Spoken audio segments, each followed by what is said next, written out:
In a world of glitz and glam, flashing lights and screaming fans, most people are unaware of the war that rages behind the scenes. And that war includes your favorite artist and your favorite songs. This is The Dark Side of Songwriting. Hosted by Nayim Edwards. Guys, so I'm going to start this thing off with saying, I love my fans. I know you guys have been expecting a lot of music. Just right now, genuinely, I'm not mentally. I don't want to give you guys any false hope. I'm there, just trying to get mentally right, just with everything. Trying to find I'm pretty drunk right now, but real talks. Yeah. You're doing good. Yeah, I'm doing good, right? You're doing good. I'm just trying to better myself, so I won't be pretty dark. I find myself in a pretty dark place all the time, and obviously I love my fans. I'm always here for you guys. Still the king of IG, still the king of the internet. Just, I don't use it anymore. I don't use it. I barely be in the... So I know yesterday you came to my brother's birthday, and No. You seen me give my brother $100,000 cash? No, dude. But Let's go! you're the guy. I mean, you have everything in the fucking world. You have everything in the world. But I'm gonna give you $100,000 cash, even though you don't need it, and you're gonna spend it on gambling and hookers. But here you go, bro. $100,000 cash. Yeah, man. Thank you, dude. Welcome to The Dark Side of Songwriting. My name is Nayim Edwards, and I am your host. Today, we're going to talk about life after the lyrics. We just saw this video of 6ix9ine talking about he don't feel well, he don't feel like himself. He only doing it for the fans. He sounds like Daniel Hernandez because he don't sound shit how he sound on the music. He don't sound shit how he sound in interviews such as this one that's playing behind me right now. I would say it's tragic, but I guess tragedy is a part of the story when you're fucked up to begin with, because you came in this bitch fucked up. People were so thirsty and so hungry to have you. They'll accept you because it's easier for that kind of motherfucker to shoot to the top opposed to somebody with integrity, a person who will wear anybody's colors, who will be on whoever's side, will accept them and say, do, act any type of way, no morals, no integrity. I am so broken mentally, and I am so broken spiritually, and I am so broken, just fucking a pile of shit on the floor, that I will do anything to make it. The problem is, there's life that comes after that if you don't die in the midst. I want to be the first one to say possibly. I don't know if anybody ever said this before. I feel like he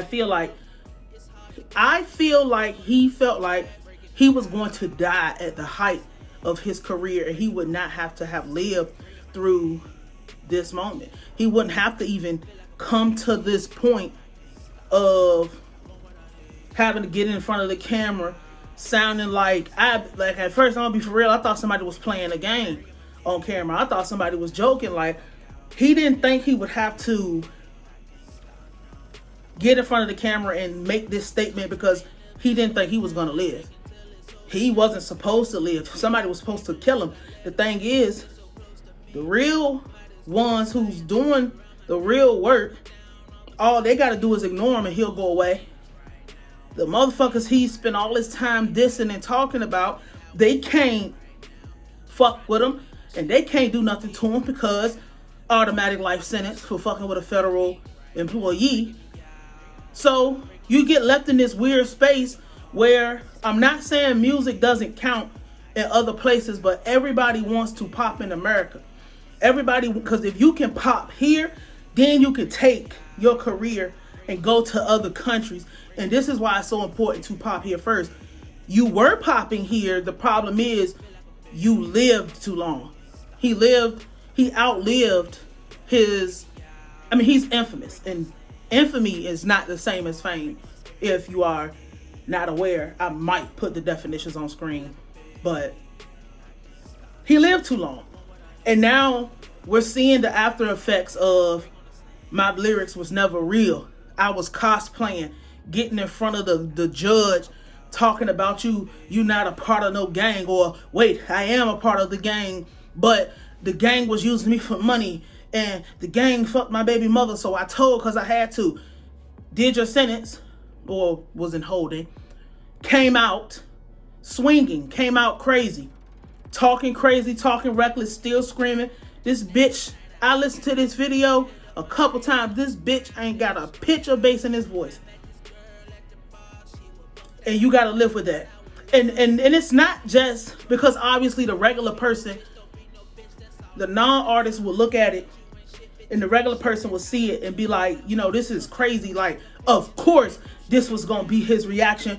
You probably forgot the motherfucker existed, because there's only really one entity pushing him in our face.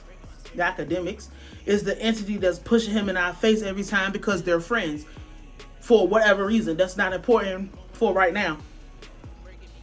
What's worse, which is being on the other side of being an artist, this position that he is in is worse than dying, because you're dead. Like, he's a dead organism walking around here. You're never, people like to say, oh, George Zimmerman walking around doing whatever. That's not happening. Like, 6ix9ine's just not walking around doing whatever he want. This nigga's not just out here knucking and bucking and ready to fight. He has to live, because we live in an era, in an age where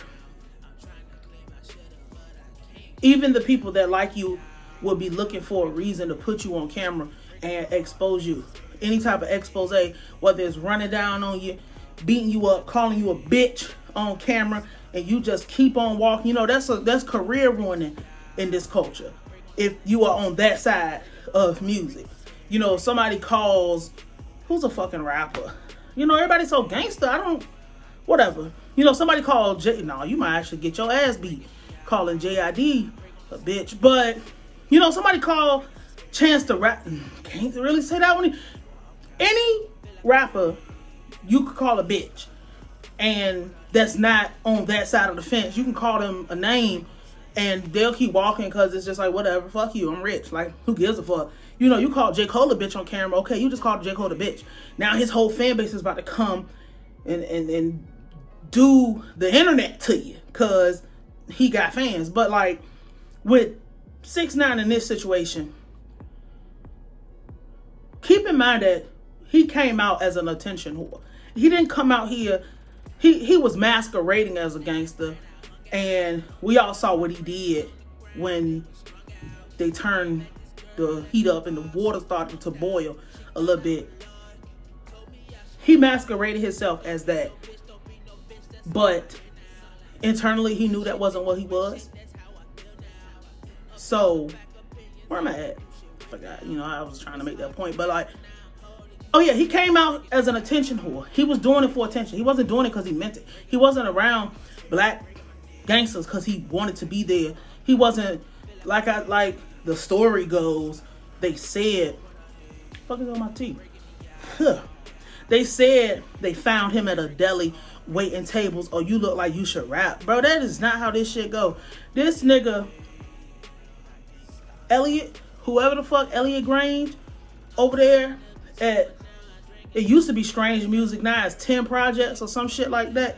The Universal Music Group, son, whoever the fuck these folks' names is, like, they came to this motherfucker with a business opportunity and they ran with it. He was a waiter at a restaurant or a cashier at a deli or some shit, and an executive walk in and look and point, and it's like, oh yeah, you look like we can make you something. Or come in there like anybody else, man, this is a bullshit job, I got something better for you to do. Or because it might not even been that, they might have had some type of know about who he was, because he was popping on Tumblr. And if you don't know what Tumblr is, that's that old ass website but people put pictures up because he would wear clothes and shit that said pussy nigga and all type of shit. He was doing anything on camera. And for real, if you really want to talk about some dark shit, they probably saw him for that kitty video he had. But we don't need to talk about that. We talk about life after the lyrics. That is kind of a part of it. You are going to be forced to live on a plane where you will never be accepted. You will never be loved. Nobody wants to hear your music. Motherfuckers just let you fizzle out. You would have been better off getting murdered. You would have been better off getting murdered. Like, real talk. Like, you could have been... You're infamous. But people have been waiting for this moment for so long. Like, people are eating... Like, I'm surprised people ain't just eating it up. You know what I'm saying? So, hey. Like, this is what happens when you get out here and your when you don't die, but you do die, and your lyrics are... Your whole life is fake. It's not even just the lyrics. It's just like the whole thing was a joke. It was a fucking psyop, if you ask me. But this is just what it is. You end up looking sick and sad and sorry like this nigga. And are you prepared to have your life like that? Probably not, because you probably wouldn't go to that extreme. Like, I hope you wouldn't, but like, you probably wouldn't go to the extreme. I feel like a lot of people would do stuff that they don't want to do. Like I'm thinking about this one bitch who was up there like a bitch doing TikTok dances and shit. Wasn't no chill, just like you just up there, but you like, this wasn't no TikTok dancing bitch. You know what I'm saying? Like, I feel like people could do some stuff like that, but I wouldn't do that. I'm not no TikTok ass bitch. But like, you know, if my nieces and nephews wanted to, but that's something that ain't, you know, but like this is it. This is just really it. Like, he would have been better off dying. This is the dark side of it. There's always a downside to it, and what else is there to say? I mean, he said it. Nigga voice don't even sound the same. You know what I'm saying? Like, it's, woo, would hate to be that nigga. I promise you. But this is the dark side of songwriting. My name is Nayim, and I will holler at you tomorrow.